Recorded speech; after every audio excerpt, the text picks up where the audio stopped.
ভালো গল্প বলতে পারার ক্ষমতা কিন্তু শুধু যারা সিনেমা করে, যারা নাটক করে তাদের জন্য না। ভালো গল্প বলতে পারার ক্ষমতা সবার জন্যই অত্যন্ত গুরুত্বপূর্ণ। কারণ আপনি যদি খুব সুন্দর করে গল্প বলতে নাই পারেন, তাহলে মানুষ আপনাকে কখনো মনে রাখবে না, মানুষ আপনাকে কখনো বিশ্বাস করবে না, এবং সবচেয়ে বেশি গুরুত্বপূর্ণ যে ব্যাপারটা, মানুষ আপনার কাছ থেকে কখনো কিছু কিনবে না। একটা বোরিং স্টোরি এবং একটা খুব ইন্টারেস্টিং স্টোরির মধ্যে কিন্তু গল্পের ভেতরে তত ডিফারেন্স থাকে না। ডিফারেন্সটা মেইনলি থাকে আপনি ওই গল্পটা কিভাবে বলছেন তার মধ্যে। আজকে আমি আপনাদের শিখাবো গল্প কিভাবে বলতে হয় সেটা। গল্প বলার একটা আর্ট আছে, গল্প বলার একটা সিস্টেম আছে, এবং গল্প বলার একটা স্টেপ বাই স্টেপ প্রসেস এবং গাইডলাইন আছে। যে গাইডলাইন যদি আপনি ফলো করেন, তাহলে আপনি হলিউড মুভির মতো, টেড টকের মতো, এবং এর থেকেও আরো অনেক বেশি ইন্টারেস্টিং ওয়েতে নিজের গল্প বলতে পারবেন, যে গল্প শুনে সবাই আপনার সাথে কাজ করতে চাবে। আপনার সেই প্রমোশনটা হবে যেটা অনেকদিন ধরে হয় না। আপনার কাছ থেকে মানুষ বিভিন্ন জিনিস কিনবে যেগুলো আপনি বেচতে চান। ওভারঅল আপনার পার্সোনাল লাইফ বলেন, বা আপনার কোম্পানি লাইফ বলেন, বা আপনার এন্টারপ্রেনারশিপ জার্নির কথা বলেন, বা আপনার এমপ্লয়মেন্ট ক্যারিয়ারের কথা বলেন, সব জায়গায় গল্প বলার স্কিলটা আপনার অনেক কাজে আসবে। চল শুরু করা যাক। ইলন মাস্কের জন্ম 1971 সালে।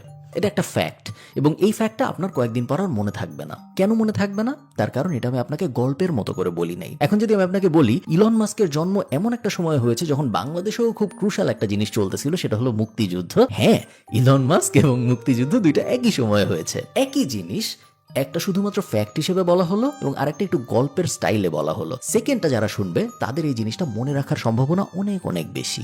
কেন কেন আমাদের গল্প মনে থাকে এবং ফ্যাক্ট মনে থাকে না? আমাদের হিউম্যান ব্রেইন ন্যারেশন এবং স্টোরি টেলিং এর জন্যই বানানো হয়েছে, ফ্যাক্ট মনে রাখার জন্য বানানো হয় নাই। এনশিয়েন্ট টাইম থেকে আস্তে আস্তে যখনই হিউম্যান ব্রেইন ডেভেলপ করেছে, যখনই সে কোনো ফ্যাক্ট নিয়েছে, সেই ফ্যাক্টটাকে সে একটা স্টোরির ভেতরে এমবেড এবং র্যাপ করেই নিজের মাথার মধ্যে স্টোর করেছে। এবং এইটা করতে করতে করতে করতে আমাদের ব্রেইন এখন এমন একটা পর্যায়ে এসেছে যে কোনো একটা ফ্যাক্ট আইসোলেটেড ফ্যাক্ট হিসেবে যদি আমাদের কাছে আসে, তাহলে আমাদের সেটা মনে থাকে না। এই কারণে ওটাকে গল্প দিয়ে মোড়ায় নিজেদের কাছে আনতে হয়। যখন আমরা ভালো একটা গল্প শুনি, তখন আমাদের ব্রেইন থেকে ডোপামিন রিলিজ হয়। আমাদের ব্রেইন মনে করে সে একটা ভালো কাজ করেছে, একটা ইন্টারেস্টিং কাজ করেছে, এবং একটা এক্সাইটমেন্ট ওয়ালা কাজ করেছে। আপনি জানেন যে আপনার ছোটবেলায় কি হয়েছিল, আপনার মাকে যদি আপনি যে জিজ্ঞেস করেন তার ছোটবেলায় কি হয়েছিল, এগুলো সবাই সে বলতে পারবে। কিন্তু গত সপ্তাহে পত্রিকার পাতায় হেডলাইন কি ছিল, এটা কিন্তু আমরা কেউ বলতে পারবো না। তার কারণ আমরা গল্প মনে রাখি, আমরা আন্দাজে ফ্যাক্ট মনে রাখি না। এই ভিডিওর স্পন্সর ট্যাপ সেন্ড, যেটা বিদেশ থেকে দেশে টাকা পাঠানোর একটা অ্যাপ।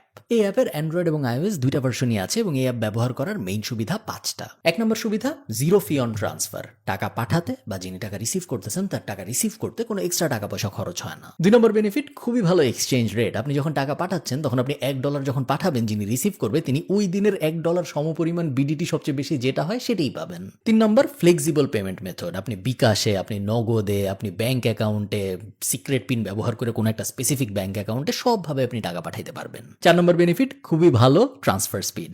আপনি টাকা পাঠানোর পরে আপনার অনির্দিষ্টকাল পর্যন্ত অপেক্ষা করতে হবে না যে যারে টাকা পাঠাইলাম সে টাকা আদৌ পাইলো নাকি পাইলো না। UK, USA, Europe, Canada, UAE এবং অস্ট্রেলিয়া, এই 6 জায়গায় এই মুহূর্তে ট্যাপ সেন্ড অ্যাভেলেবল। এবং আপনি যদি আমার ডিসক্রিপশনে দেওয়া লিঙ্কটা ব্যবহার করে ট্যাপ সেন্ডে ফার্স্ট পেমেন্টটা করেন, তখন আপনি 10 ক্রেডিট এক্সট্রা পাবেন। আপনি যদি কাউকে $100 পাঠান, তাহলে যিনি রিসিভ করতেছে সে $110 সমপরিমাণ বিডিটি পাবে। আপনি যদি কাউকে $100 পাঠান, তাহলে সে $110 সমপরিমাণ ক্যানাডিয়ান টাকা পাবে। অথবা আপনি যদি কাউকে দিরহাম পাঠান, দিরহামের ক্ষেত্রে ব্যাপারটা একটু আলাদা, সেই ক্ষেত্রে 50 দিরহাম এক্সট্রা পাবে। সো 100 দিরহাম পাঠাইলে সে 150 দিরহাম পর্যন্ত পাবে। সব বিস্তারিত ডেসক্রিপশনে দেওয়া থাকবে, আপনারা চেক আউট করে দেখবেন। পুরোপুরি ফ্রি অ্যাপ। চল আমরা ভিডিওতে ফেরত যাই। একটা গল্প খুব সুন্দরভাবে বলার জন্য আপনার প্রথমেই যে জিনিসটা বুঝতে হবে সেটা হলো একটা হিরোর জার্নি কিভাবে হয়। অনেক আগে আমার এই ইউটিউব চ্যানেলে আমি স্টোরি ব্র্যান্ডের একটা রিভিউ করেছিলাম, যেখানে হিরোর জার্নি খুব সুন্দর করে বর্ণনা করা ছিল। বাট আজকে আমি আপনাদের জন্য আবারও সংক্ষেপে বলতেছি। জোসেফ ক্যাম্পবেল এই ফ্রেমওয়ার্কটা আবিষ্কার করে, এই হিরোর জার্নির ফ্রেমওয়ার্কটা, এবং nearly every movie, every TV show, every series যেটাই আপনি দেখেন, সব জায়গায় এই হিরোর ফ্রেমওয়ার্কটা ব্যবহার করা হয় গল্প বলার জন্য। Step 1, ordinary world.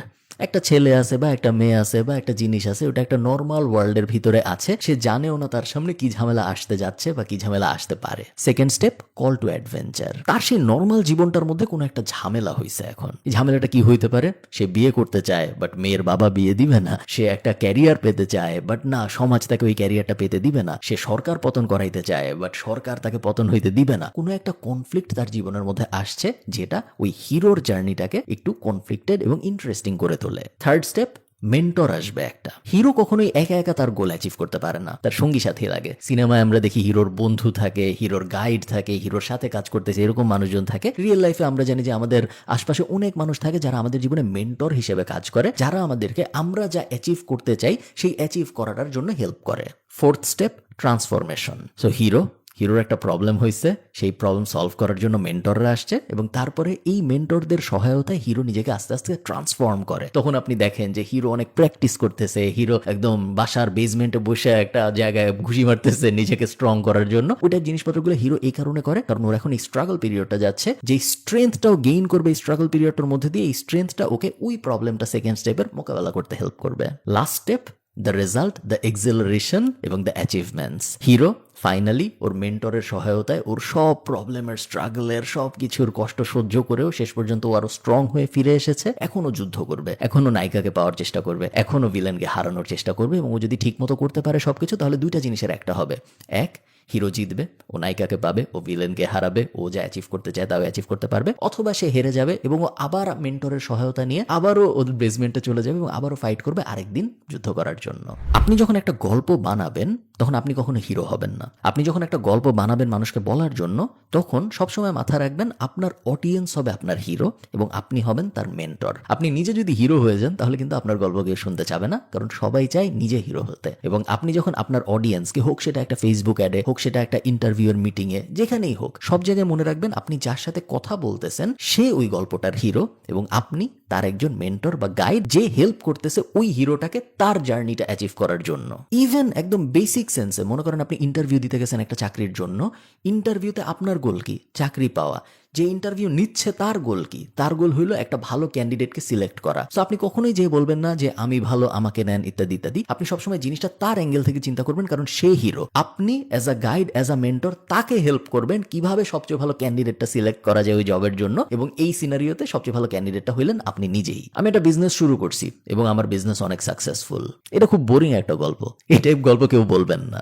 এক সময় আমার অনেক কষ্ট ছিল এবং আমি বুঝতাম না যে আমি আসলে কি করব, কোন দিকে গেলে ভালো হবে, কোন দিকে গেলে ভালো হবে না। আমি একটা চাকরি করতাম, চাকরি কখনো ভালো লাগতো, কখনো ভালো লাগতো না। সকালবেলা উঠে ওই চাকরি করতে অনেক কষ্ট হইতো আমার এক সময় মনে হইলো অনেকজনকে দেখে যে ওরা অনেক ভালো ব্যবসা বাণিজ্য করে, হোয়াট ইফ আমি নিজেও ছোট্ট একটা কিছু শুরু করি এবং দেখি এই জিনিস আমি আদৌ করতে পারি নাকি পারি না। পারলে ভালো, না পারলে তো তেমন কোনো লস নেই, কয়েকদিন ঘুমাইতে পারবো না, এই তো ঠিক আছে, তাও আমি চেষ্টা করে দেখি। ফাইনালি আমি চেষ্টা করলাম এবং তারপরে দেখেন আজকে আমার বিজনেসটা এই করতেছে। সেম জিনিস বাট একটু ঘুরায় বলার কারণে, একটু ইন্টারেস্টিং ওয়েতে বলার কারণে একটা হয়ে গেছে গল্প আর একটা হয়ে গেছে একটা বোরিং ফ্যাক্ট।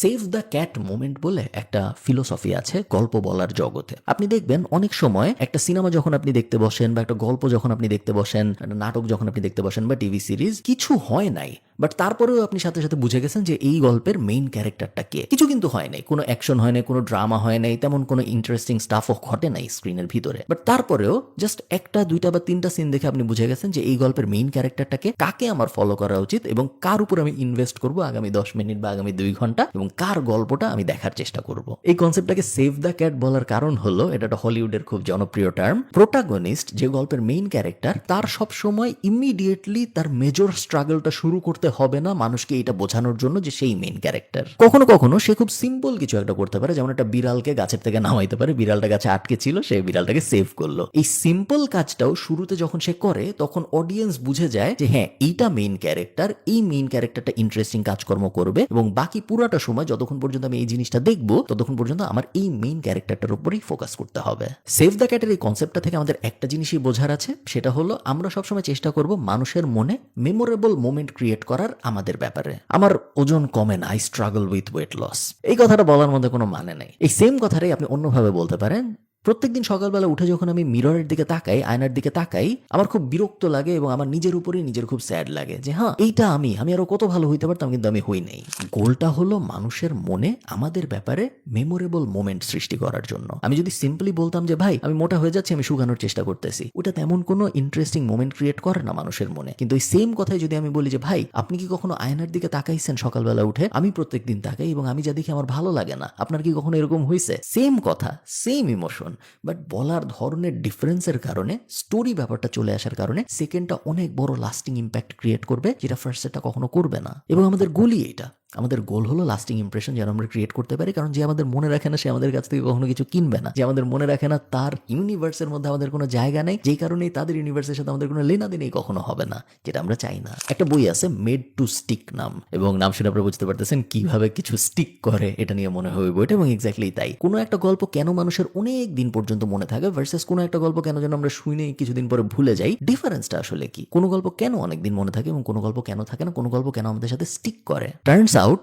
কোনো একটা গল্প স্টিক করানোর একটা ফর্মুলা আছে। গল্পটা আমাদের সিম্পল রাখতে হবে, one clear message for every story. এমন কখনো হবে না যে আপনার হিরো একটা মেয়েকে জিতার চেষ্টা করতেছে ওর বাবার সাথে ফাইট করে, আবার একই সাথে ও একটা সুপার হিরো এবং ও চেষ্টা করতেছে। আমরা গল্প কমপ্লিকেটেড করব না।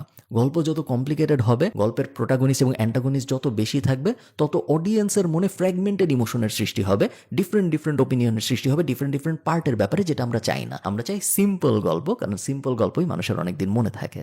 1 নম্বর রুল, আমরা আমাদের গল্প সিম্পল রাখবো। সিম্পল রাখা বলতে আমি কি বোঝাচ্ছি? আমাদের গল্পতে কখনো আমরা বেশি অ্যাঙ্গেল যুক্ত করব না। যেমন ধরেন আপনি একটা ফেসবুক অ্যাড বানাচ্ছেন একটা খাবারের জন্য, আপনি একের বেশি দুইয়ের বেশি 3টা অ্যাঙ্গেল যখন যুক্ত করবেন, আপনি দেখবেন আপনার কনভার্সন আস্তে আস্তে খারাপ হওয়া শুরু করবে। আমার খাবার অনেক মজা, এই খাবার যদি খান আপনার অনেক ভালো লাগবে। হিরোকে আমরা বলতেছি যে হিরো যদি ওই খাবারটা খায় তাহলে হিরোর অনেক মজা লাগবে, এবং আমরা মেন্টর হিসেবে হিরোকে গাইড করতেছি ওই খাবারটা খাওয়ার জন্য। একই সাথে যদি আমরা এখন এটাও বলি আমাদের খাবার দেখতে অনেক সুন্দর, আমাদের খাবার যদি আপনি খান তাহলে আপনার ওয়েট লস হবে, আমাদের খাবার যদি আপনি খান তাহলে আপনি কালকে বিয়ে করতে পারবেন। যত আপনি অ্যাঙ্গেল যুক্ত করবেন, যত আপনি কমপ্লিকেটেড করবেন আপনার স্টোরিটাকে, তত আপনার স্টোরির এফেক্টিভনেস কমবে। সো স্টোরিকে আমরা সবসময় সিম্পল রাখবো। সেকেন্ড, আমরা সবাই মোটামুটি জানি আনএক্সপেক্টেড টুইস্ট যুক্ত করা। মানুষের ব্রেন চায় ইন্টারেস্টিং গল্প, মানুষের ব্রেন চায় এমন গল্প যেটা মানুষের ব্রেন থেকে ডোপামিন, এক্সাইটমেন্ট রিলিজ করবে। সো নর্মাল একটা গল্প থেকে গল্পটা যদি শুরু হয় এভাবে যে এই ভুলটা যদি আমি না করতাম তাহলে কোনোদিনও আমার $10,000 লস হইতো না, আমি আপনাকে বলতেছি আমি কি করছি, আপনি কিন্তু অলরেডি হুকড হয়ে গেলেন, কারণ আপনি একটা আনএক্সপেক্টেড টুইস্ট দিয়ে গল্পটা শুরু করেছেন। Third rule, make it emotional.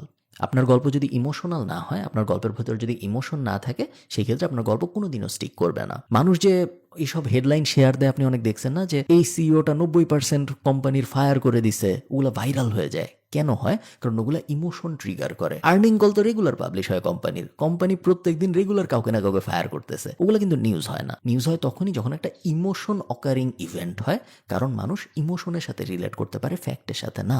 আপনি যখন কমিউনিকেশন সাজাবেন, আমি আরেকবার আপনাদের একটু বলি এই ব্যাপারটা, কারণ ব্যাপারটা খুব ইম্পর্টেন্ট বোঝার জন্য। সবসময় মাথায় রাখবেন, আপনি আপনার যে কোম্পানি, আপনার যে প্রোডাক্ট বা সার্ভিস, সে নিজে কখনো হিরো হওয়ার চেষ্টা করবে না ওই গল্পে। সে যদি নিজে হিরো হওয়ার চেষ্টা করে তাহলে সে কখনোই ভালো করতে পারবে না। নাইকি কিন্তু হিরো না, নাইকি একটা মেন্টর, নাইকি একটা গাইড যে অ্যাথলেটদের দৌড়াইতে হেল্প করে। অ্যাথলেটরা হিরো, নাইকি এবং নাইকির জুতা গাইড বা হেল্পিং হ্যান্ড, যেই হেল্পটা অ্যাথলেটদের হচ্ছে এই জুতাটা পরার কারণে ভালো মতো দৌড়াইতে, ওরাই হিরো। আমরা জাস্ট হেল্প করতেছি ওদের। We are the best software company in this world, এটা আমরা কখনোই বলবো না। আমরা বলবো we help entrepreneurs do their best work with our software. আমরা হিরো না, আমরা জাস্ট সাপোর্ট, আমরা জাস্ট গাইড, আমরা হেল্প করতেছি যাকে, সে হইল গিয়া হিরো। এবং এই ব্যাপারটা যদি আপনি না ভুল করেন, তাহলে আপনার কোম্পানি দেখবেন মার্কেটিং মেসেজিং এর দিক থেকে অনেক দূর পর্যন্ত যেতে পারবে। একটা বই আছে ক্রিস ভসের, নেভার স্প্লিট দ্য ডিফারেন্স।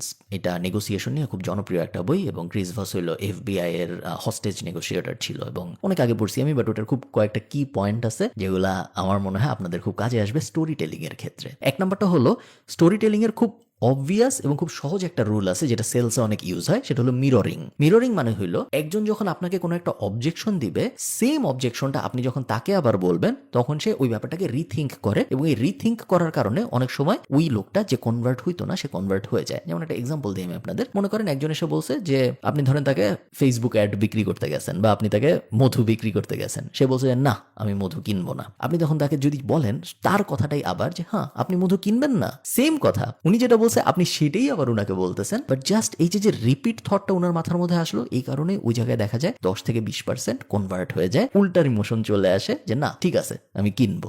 লাস্টে একটা জিনিস সবসময় মাথায় রাখবেন, কোনো একটা গল্পের ভিতরে যদি অ ফ্যাক্টর না থাকে, AWE অ ফ্যাক্টর না থাকে, কোনো একটা গল্পের ভিতরে যদি অ্যাঙ্গার ফ্যাক্টর না থাকে, এবং কোনো একটা গল্পের ভিতরে যদি এক্সাইটমেন্ট ফ্যাক্টর না থাকে, তাহলে ওই গল্প কখনোই ভাইরাল হবে না, ওই গল্প কখনোই মানুষ অনেকদিন পর্যন্ত মনে রাখবে না। সো গল্প শুনে মানুষের অ ফ্যাক্টর আসতে হবে, ইন্সপায়ার্ড হইতে হবে, অথবা ইন্টারেস্টেড হইতে হবে, অথবা মোটিভেটেড হইতে হবে। গল্পটা শুনে মানুষের রাগ হইতে পারে, অ্যাঙ্গার ফ্যাক্টর আসতে পারে, অথবা গল্পটা শুনে মানুষের এক্সাইটমেন্ট ফ্যাক্টরস আসতে পারে। এই তিনটার কোনো একটা যদি না থাকে, একের বেশি যদি থাকে তাহলে আরো ভালো, বাট কোনো একটা যদি না থাকে তাহলে আপনার ওই গল্প খুব বেশি দূর যাবে না। আশা করি আপনাদের এই স্টোরি টেলিং মাস্টার ক্লাসটা ভালো লাগছে। গল্প বলা আমার খুব পছন্দের একটা কাজ, আপনারা হয়তো অনেকেই জানেন, এবং আমি গল্প বলা নিয়ে বেশ রিসার্চ করি যে কিভাবে কোনো একটা কিছু বললে অনেক মানুষ শুনবে ভার্সেস কিভাবে কিছু বললে কেউ শুনবে না, এবং আমি এগুলোর অনেকগুলা স্ট্র্যাটেজি অ্যাপ্লাই করি আমার গল্প বলার সময়, এবং তার অনেক কিছুই হয়তো কাজ করে, অনেক কিছু আবার হয়তো করে না। আমিও কনস্ট্যান্টলি শিখতেছি। ভালো থাকেন সবাই, সবার সাথে আমার দেখা হবে পরের কোনো একটা ভিডিওতে। টাটা।